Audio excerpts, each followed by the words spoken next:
तर आपल्या खानापूरमधून जाणाऱ्या आदेश पालखीचं दर्शन आम्हाला भेटलेलं आणि त्यासोबत पुण्याचं कामही करायला भेटलेलं. काय ते या व्हिडिओमध्ये बघूया. नमस्कार, श्री स्वामी समर्थ सर्वांना.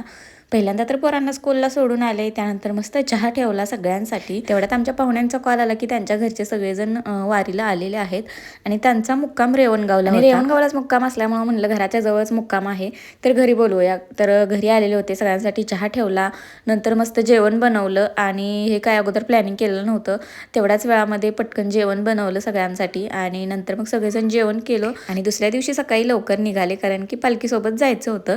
पालखी पाठीमागच होती रेवणगावमध्ये, तोपर्यंत त्यांना तिथपर्यंत सोडून आलो आणि ह्याचंच पुण्य आम्हाला लाभलेलं. त्यानंतर म्हणजेच की ढोकळा बनवायचा होता आणि पीठ जास्त झालेलं त्याच्यामुळे पूर्ण शिजून ढोकळा वरती आलेला होता. ह्याच्याकडे तर बघून मला एवढं जास्त हसायला येत होतं ना, बास कशी काय मोडली हे तर काय मला माहीत नाही, पण मोडलेली पक्कड बघून जास्तच हसायला येत होतं. आणि मेन म्हणजे हा परवाचा व्हिडिओ आहे आणि कालचा व्हिडिओ जो होता तर तो विटायला आम्ही निघालेलो, तर तेच जाताना आम्हाला पालखीचं दर्शन झालेलं.